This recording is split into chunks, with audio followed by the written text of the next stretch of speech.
everybody, it's Chris Eads, Wootini over at gaygamer.net, here with another weekly video podcast. I decided to use my real name because ever since the redesign, we've been using our real names on the site, so it seemed only appropriate that I would go by my real name, Chris, here as well. But I'm still calling it Wootini's weekly podcast because, you know, I like the alliteration. We've also got some great news. Gay Gamer is looking for new writers. We actually have one already, Jesse. He just started this past weekend, and we are still looking for more, so if you go to gaygamer.net, you can find the article, and you can apply. And good luck. But there's the site is kind of revitalizing itself, and I'm hoping we're going to see some new things, good things, awesome things. I got very nervous when we went down, but we came back after the storm with a new server and a new redesign and a slightly revitalized energy, but now it looks like we're going to be really kicking some ass now. So make sure you check out gaygamer.net and see what we have in store for you. In other good news, I beat Ni No Kuni this past weekend. Yay me. It just took way longer than everybody else, because I just don't have that much free time to play games.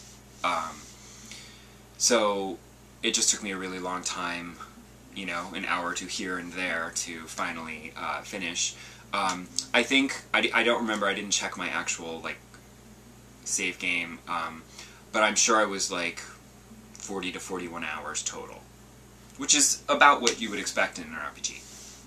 And I have to say, in total, the game is spectacular. It's a great game.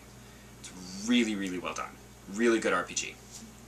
I got used to the battle system, and once you leveled up enough, the kind of weak AI was still doable because they would have enough magic power that even though they were throwing it all away in every battle and you couldn't stop them from doing that, it was still okay, and they had enough magic points that it wasn't that big of a deal.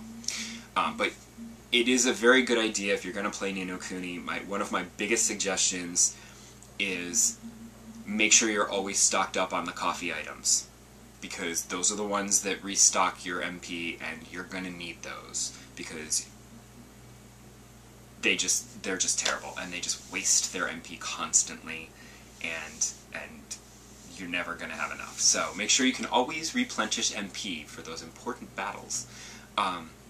The other suggestion that I have is do all the side quests, because I never felt like I had to grind. I did all the side quests, and I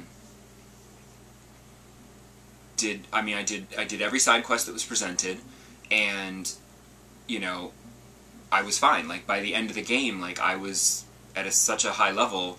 I'm, like, working my way through the final boss castle, and, like, halfway through, the enemies started scattering when they saw me because I was too powerful, and they would run away from me instead of attacking me, which was actually kind of nice, because it meant that I could get up to the top faster without having lots of random battles on the way. I will say that I didn't necessarily grind, but I did keep going. Every time I would finish like a side quest or something, I would go back to Perdita and like walk down that hill and try to find the Tokotoro, because those are amazing little creatures that are easy to kill and give you like 9,000 experience points. Like, literally, you kill one, you go up like 2 levels every time. It was pretty good. So, like, by the end of the game, I was like way up there just from killing those, which is like the easiest way to grind, because then it's not a slog. You just go and kill one of those, you get lucky, you go up a couple of levels, you're good.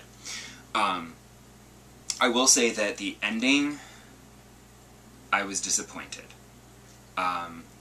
Obviously, Shadar was not the final villain, because throughout the whole game, he's taking orders from this woman, who is clearly the White Queen. The game is called Ni No Kuni, Wrath of the White Witch.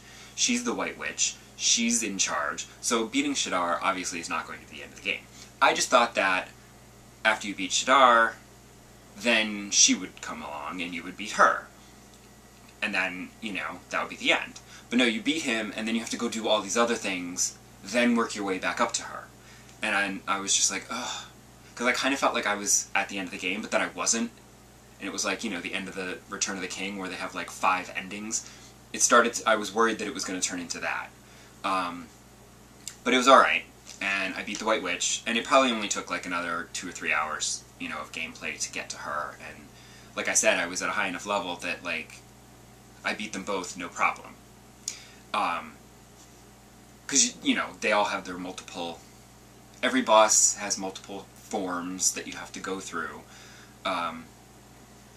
So, I expect to die a couple of times. But I actually had no problems. Not even the AI. I was just like, whatever. And I'd been stockpiling all these, like, healing items for the final battle, so I used a few of those, and I was good to go. It was not that bad at all. And then I settled in for my lengthy cutscene, and there was none. And I felt kind of ripped off, actually. I sat through the credits, and there's a little tiny epilogue, after which it says the end. That's it. No big, giant, epic cinematic with the beautiful Joe Hisashi score and everything, and I was just like, really? So I felt a little let down. Now, I know that there's a lot more game to play. I saved my completed game save, and when I load that up, it takes me back into the game, and I can, you know, right before the White Witch, and there's a ton more side quests and errands and bounties that I can go take care of. There's all kinds of extra things to do. But I'm not going to do that right now, because I have a lot of games that I have bought on sale. I actually caved and bought Sleeping Dogs during the Square Enix Xbox Live sale. It was only $19.99. And I still got El Shaddai that I got for $3 that I haven't really touched yet. So, you know, I've got other things to play. Plus, this week, Lego City Undercover comes out, which I understand is the same plotline as Sleeping Dogs, with the undercover cop infiltrating the mob, except that, you know, it's Lego, so it's going to be cute. You know, so I kind of want to get that, because I would enjoy a good Lego game right now. I'm kind of in the mood for something light. And Sleeping Dogs is not light. But I can keep Sleeping Dogs for when I'm feeling like I've had a cranky bad day and I want to like just punch the crap out of people, because those environmental kills in Sleeping Dogs are a lot of fun. Like when you grapple somebody and then smash their head into a phone booth or something. It's very satisfying. So I've got other games to play. So I'm going to play those, and then later I will journey back to Ni No Kuni and see how the world is doing. Plus it's not like I'm going to be playing any games during this next week anyway, because it's PAX East, and I'm going to be really busy. I got a lot of games to check out. I got a lot of appointments to meet. And I got parties to go to. And if you're in Boston, make sure you stop by Fritz Saturday night, around 9 o'clock.